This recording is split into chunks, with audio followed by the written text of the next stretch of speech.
Pada episode sebelumnya, Abdul, murid Haji Deeng, melawan Pocong Duloh. Barangkali dia diutus oleh gurunya untuk membasmi Pocong Duloh yang bangkit kembali. Namun, pertarungan itu tidak mudah. Awalnya Abdul mengira kalau Pocong Duloh sudah berhasil dikalahkan karena tubuh pocong itu sempat hancur dihantam oleh ajian yang dimiliki oleh Abdul.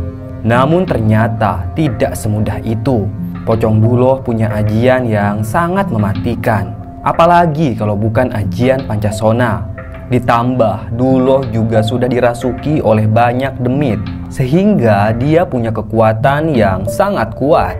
Ketika Abdul mengira kalau Pocong Duloh sudah musnah, tiba-tiba saja ada lidah yang menjulur dari semak-semak. Lidah itu merayap dengan cepat, bentuknya menjijikan, warnanya hitam, penuh lendir yang menetes-netes. Kemudian kaki Abdul dililit oleh lidah Pocong Duloh. Abdul pun jatuh berdebam. Sontak saja ia diseret masuk ke dalam semak-semak. Terdengar suara teriakan Abdul yang begitu pilu. Dia seperti sedang disiksa. Tak ada warga yang berani keluar karena mereka takut akan teror pocong yang sangat buas. Hingga keesokan harinya, warga dan kepala desa di sana mendatangi semak-semak. Di sana mereka melihat potongan tubuh Abdul yang sangat mengenaskan. Lelaki itu ternyata tewas dikalahkan oleh Pocong Duloh. Sesakti-saktinya murid Haji Deeng, lebih sakti Duloh yang punya ajian Pancasona. Kepala desa semakin panik saja. Dia khawatir akan Pocong Duloh yang pasti memakan banyak korban. Hingga terlintas di benak Pak Lurah tersebut. Pagi itu ada yang menyarankan Pak Lurah agar datang pada Abah Damiri. Ya, Abah Damiri adalah seorang dukun yang sangat legend di kampung tersebut. Umur Abah Damiri sangat tua, kisaran 103 tahun. Abah Damiri hidup di kampung tersebut. Abah Damiri tinggal di sebuah rumah yang sangat sederhana, bisa dibilang rumah tua. Di sana dia hidup bersama satu orang cucunya. Nama cucunya itu adalah Mekar. Umurnya sekitar 30 tahunan.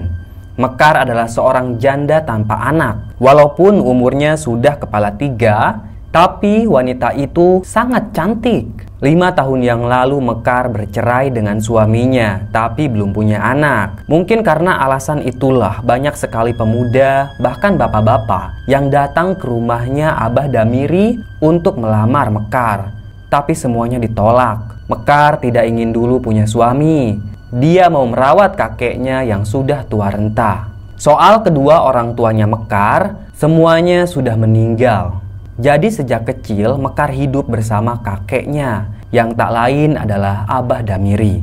Nah, berbicara tentang Abah Damiri, seperti yang udah Mbah katakan tadi, kalau Abah Damiri ini adalah seorang dukun yang sangat legendaris. Dari dulu Abah Damiri sangat dituakan. Tapi beberapa tahun belakangan ini Abah Damiri tidak lagi menerima tamu. Dia sudah pensiun sebagai dukun. Mungkin karena umurnya yang terlampau tua, jadi Abah Damiri ingin beristirahat di hari-hari tuanya. Walaupun Abah Damiri sudah pensiun, tapi derajatnya tetap ditinggikan oleh masyarakat. Dia dianggap tokoh yang sangat legendaris di desa tersebut. Kepala desa mendatangi rumah Abah Damiri. Tadinya si kepala desa tidak mau karena Abah Damiri ini sudah tua. Kasian kalau harus merepotkan Abah Damiri. Tapi tidak ada jalan lain lagi karena desa sudah sangat genting. Teror Duloh menewaskan beberapa orang akhir-akhir ini. Sehingga mau tidak mau kepala desa harus minta bantuan pada Abah Damiri. Siapa tahu Abah Damiri punya cara untuk melawan atau membasmi Pocong Duloh tersebut. Setibanya mereka di rumah Abah Damiri, Pak Kepala Desa pun terkejut karena yang membukakan pintu adalah Abah Damiri sendiri. Kemana cucunya? Biasanya cucunya itulah yang membukakan pintu. Abah Damiri sudah sangat bungkuk, tapi dia masih bisa jalan walaupun tertatih-tatih dan menggunakan itek atau tongkat.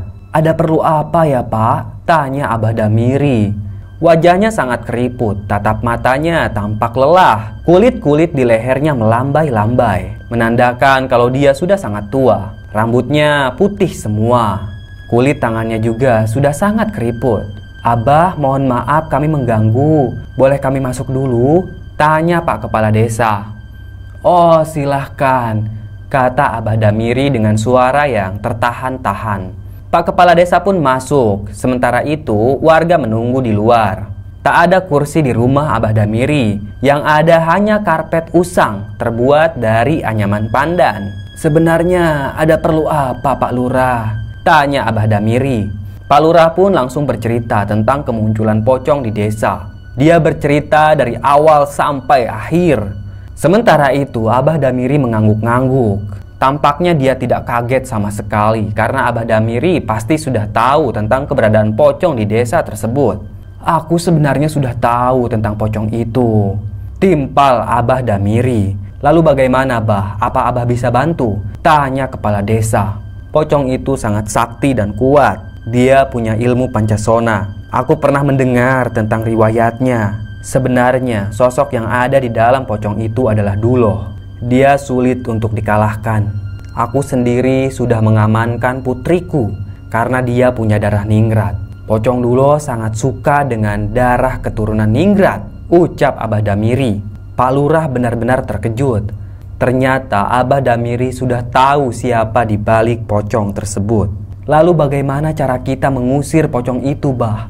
Karena semakin hari semakin banyak saja korban di desa kita," tanya Pak Lurah. "Kemungkinan hanya ada satu cara untuk mengusir pocong itu," terang Abah Damiri. "Bagaimana, Bah?" tanya Pak Lurah. "Kita harus membangkitkan Kodam Mandala," ucap Abah Damiri. "Kodam Mandala? Apa itu, Bah?" Tentu Pak Lurah tidak tahu tentang kodam atau hal-hal gaib semacam itu. Kodam Mandala adalah ajian yang sangat sakti yang pernah dimiliki oleh seorang jawara pada zaman dulu. Mungkin Pak Lurah dan masyarakat yang lain tidak kenal dengan Mandala, tapi aku begitu kenal dengan orang itu dan aku tahu persis di mana makamnya, kata Abah Damiri. Pak Lurah semakin penasaran saja. Dia ingin tahu siapa sebenarnya Mandala. Apa Abah mau menceritakan siapa sebenarnya Mandala dan kenapa dia sangat sakti? Tanya Pak Lurah. Kemudian dengan senang hati Abah Damiri pun menceritakan kisah tentang Mandala. Dulu di desa mereka hiduplah seorang anak laki-laki yang sangat miskin. Namanya Mandala. Dia tinggal bersama ibunya yang berprofesi sebagai pelacur. Ibunya Mandala tidak pernah punya suami yang sah. Mandala lahir tanpa kejelasan ayah karena ibunya itu adalah seorang pelacur yang setiap malam bercinta dengan berbagai macam laki-laki. Nama ibunya Mandala adalah Nyi Kartasih. Walaupun dia seorang pelacur yang laris, tapi penghasilannya sangat kecil karena para lelaki hidung belang itu tidak mau membayar Kartasih dengan bayaran yang sangat mahal. Bisa dibilang Kartasih adalah pelacur kasta bawah yang melayani orang-orang miskin. Ketika umur Mandala menginjak 10 tahun, Kartasih mengirim anaknya ke pesantren. Walaupun Kartasih seorang pelacur, tapi dia tidak mau anaknya buta agama. Kartasih ingin anaknya menjadi lebih baik. Jangan sampai terjerumus pada dosa yang sangat besar seperti yang dialami oleh Kartasih. Mandala mondok di sebuah pesantren tradisional yang berada di Jawa Tengah. Pesantren itu ramai sekali. Banyak santri dari berbagai daerah yang berdatangan ke sana untuk menuntut ilmu agama. Namun, belum genap sebulan Mandala mondok, tiba-tiba saja musibah menimpa ibunya. Kartasih disewa oleh seorang lelaki hidung belang yang psikopat.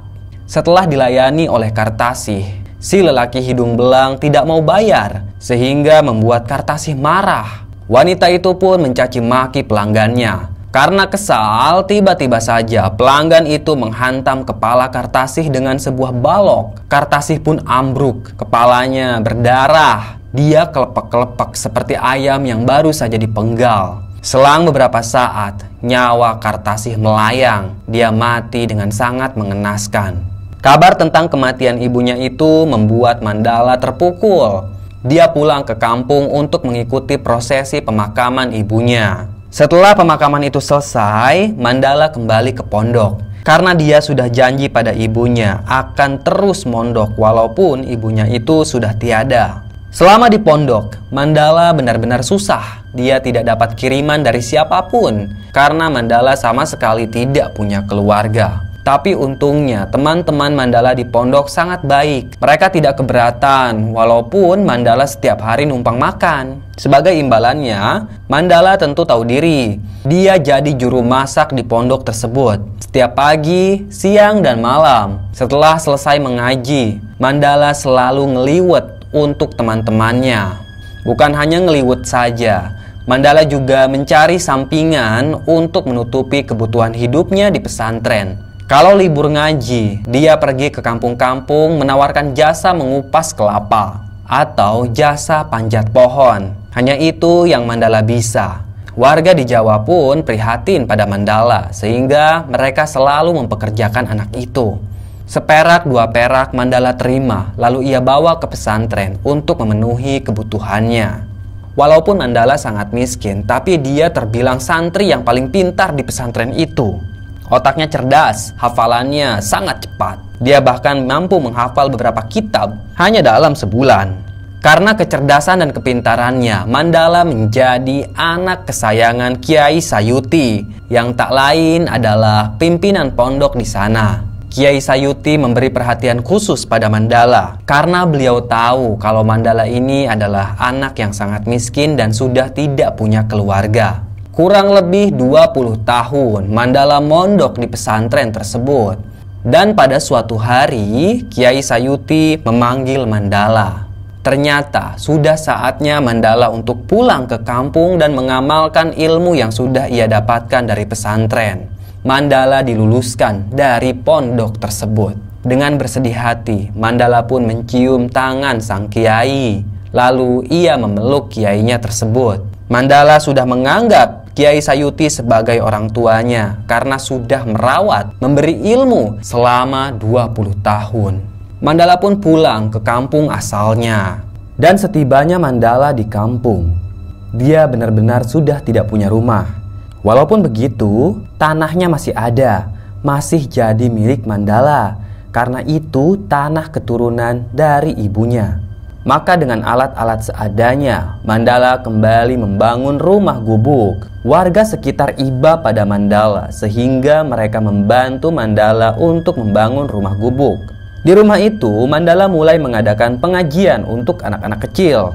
Tentu warga kampung sangat senang karena akhirnya ada seorang pemuka agama di kampung mereka, sehingga anak-anak kecil bisa belajar ngaji. Kehidupan Mandala menemukan titik terang. Dia tidak lagi kekurangan makanan, pakaian, dan segala kebutuhan karena masyarakat di sana selalu rutin memberi Mandala makanan dan uang. Tugas Mandala hanya mengajar anak-anak kecil di kampung tersebut. Hingga pada suatu malam, tiba-tiba saja Mandala bermimpi bertemu dengan seorang laki-laki berjubah putih. Laki-laki itu sudah sangat tua, rambutnya panjang sedada. Rambut itu putih semua. Jenggot dan kumis laki-laki itu juga berwarna putih. Si lelaki tua mengaku sebagai orang yang alim dan berpesan pada Mandala. Begini pesannya, "Wahai Mandala, kalau ibadahmu ingin mencapai tingkat tertinggi, maka fokuslah berzikir pada Allah dan tutup pengajianmu."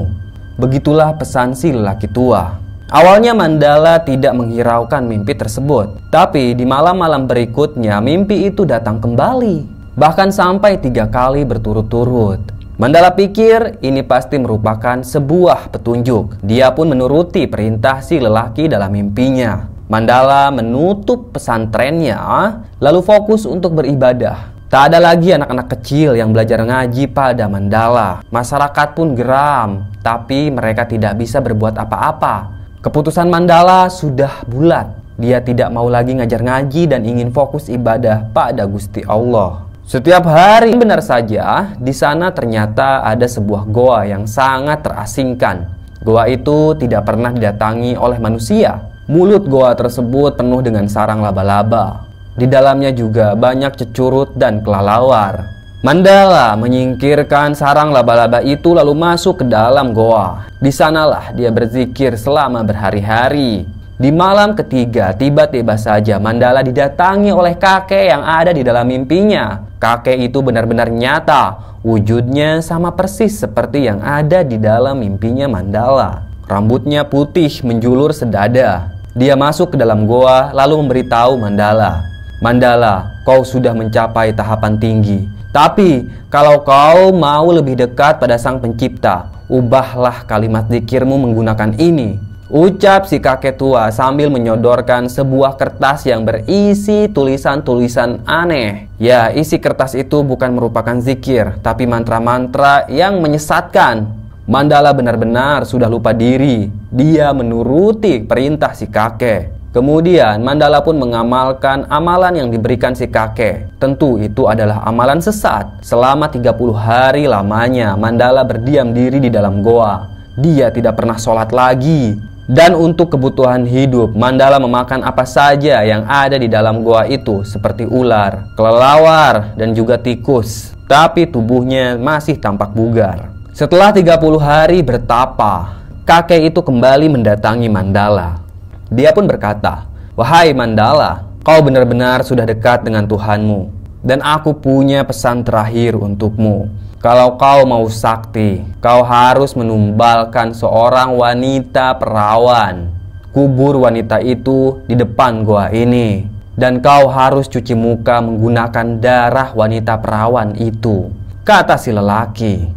Mandala yang memang sudah lupa diri, dia menuruti apa kata si lelaki. Mandala pun bergegas ke kampung. Wujudnya sudah tak karuan. Rambut Mandala gondrong, compang-camping. Dia seperti orang gila. Pakaiannya sangat kumal, bahkan sudah bolong sana-sini.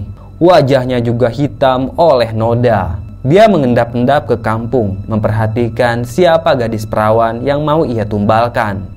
Nah, kebetulan sore itu ada seorang wanita yang bernama Ningsih. Dia sedang mencari kayu bakar di hutan. Ini adalah kesempatan bagi Mandala untuk menculik Ningsih. Mandala masih ingat kalau Ningsih ini adalah seorang perawan di desanya dan masih sangat suci. Segera Mandala mendekati wanita itu. Dengan sigap dia membekap mulut dan hidungnya Ningsih. Ningsih tidak bisa berteriak. Mandala menyeret Ningsih masuk ke dalam semak-semak. Di dalam semak-semak itulah Ningsih sekarat. Dia kehabisan napas, lalu tewas begitu saja. Setelah tewas, Mandala melukai tubuh Ningsih lalu menggunakan darahnya untuk cuci muka. Perkataan si lelaki tua ternyata benar. Setelah Mandala menumbalkan wanita perawan, dia mendapatkan kesaktian yang sangat luar biasa. Kesaktian itu dinamakan Komaragni. Mandala merasakan energi yang sangat besar di dalam tubuhnya. Dan atas perintah si lelaki tua, Mandala pun pulang ke kampungnya. Sebelum pulang, Mandala sempat mampir di sungai. Dia mandi membersihkan tubuhnya. Kemudian Mandala naik ke saung warga. Di saung itu ada sebuah arit. Dengan cepat, Mandala memotong rambutnya menggunakan arit. Dia juga mencukur kumisnya dengan ujung arit tersebut. Setelah bersih, Mandala pun kembali ke kampung. Warga terheran-heran karena sudah lama sekali Mandala menghilang dan tiba-tiba saja muncul lagi. Sikap Mandala sangat aneh dan misterius. Dia menjadi pendiam dan tidak pernah berbicara dengan warga sekitar. Mandala tidak mau lagi menunaikan sholat, berzikir, dan beribadah yang lainnya. Dia benar-benar sudah tersesat. Ternyata lelaki tua yang hadir dalam mimpinya itu adalah wujud setan yang menggoda keimanan Mandala. Tentu setan itu licik. Dia mengelabui Mandala dengan iming-iming surga. Nah, ternyata kemunculan Mandala di kampung sangat meresahkan warga. Karena semenjak Mandala ada di kampung, tiba-tiba saja hewan ternak di sana mati secara misterius. Bukan hanya hewan ternak saja, panen juga gagal. Tidak ada sawah yang berhasil panen. Semuanya habis oleh hama. Kampung juga dilanda kemarau yang sangat ekstrim. Semua sumur di kampung itu kering. Tapi anehnya sumur Mandala tetap berisi, tidak kering sama sekali. Warga saat itu masih hati-hati, tidak mau sembarangan menuduh Mandala sebagai penyebab dari sialnya kampung. Namun di bulan berikutnya penderitaan warga semakin parah saja. Mereka dilanda penyakit aneh, yaitu penyakit kusta. banyak warga yang terkena penyakit menjijikan itu. Warga pun semakin curiga kalau Mandala lah penyebab dari kesialan yang menimpa kampung mereka. Tapi warga tidak mau asal tuduh. Mereka pun melakukan penyelidikan. Di suatu malam, ada salah seorang warga yang mengintip rumah gubuknya Mandala. Dan secara mengejutkan, ternyata di dalam rumah gubuknya itu, Mandala melakukan ritual setan. Dia menumbalkan kambing, lalu memakannya mentah-mentah. Mandala juga membakar menyan, lalu banyak sajenan di dalam rumahnya. Seketika saja warga ngamuk karena sudah ada kesesatan di kampung mereka. Sekitar 30 laki-laki mendatangi rumah Mandala malam itu. Mereka membawa obor, lalu menyeret Mandala keluar dari rumah. "Dasar manusia sesat, gara-gara kau kampung kami sial," ucap salah satu warga. Mandala pun kembali diseret ke dalam rumahnya, lalu diikat pada tiang. Setelah Mandala diikat dengan sangat kuat, warga pun langsung membakar rumah gubuknya Mandala yang dianggap sebagai sumber kesesatan dan kesialan. Warga puas karena akhirnya mereka berhasil membinasakan Mandala. Setelah api itu padam dan rumah sudah hancur, tampaklah Mandala masih berdiri di tengah-tengah rumah dalam kondisi yang utuh. Kulitnya tidak terbakar sama sekali. Pasti ajian Komarageni yang membuat tubuhnya kebal. "Lihat, Mandala masih hidup. Dia pasti punya ilmu setan," kata salah satu warga. Mandala saat itu berdiri sambil menundukkan kepala. Dia marah, kuku-kuku tajamnya keluar. Kakinya berubah menjadi seperti kaki kambing. Matanya merah menyala. Dan Mandala menghilang begitu saja. Warga bingung kemana lelaki itu. Dengan secepat kilat, satu persatu Mandala menyerang warga tersebut, tepat di bagian perut. Isi perut para warga berjatuhan ke tanah. Mereka mati satu persatu. Dari 30 warga yang mengepung rumah Mandala, hanya 2 orang yang selamat. Mereka berhasil kabur. Dan keesokan harinya, tidak ada yang tahu keberadaan Mandala. Para warga mulai menguburkan korban dari kekejaman Mandala. Semenjak saat itu, Mandala menjadi teror yang sangat mengerikan. Setiap malamnya ada saja satu warga yang meninggal diserang oleh Mandala. Satu persatu warga di sana meninggalkan kampung, tapi kebanyakan masih mau bertahan di kampung tersebut karena mereka tidak mau meninggalkan kampung kelahiran. Warga pun punya inisiatif. Mereka patungan mengumpulkan sisa harta untuk menyewa 5 dukun yang paling sakti di tanah Jawa.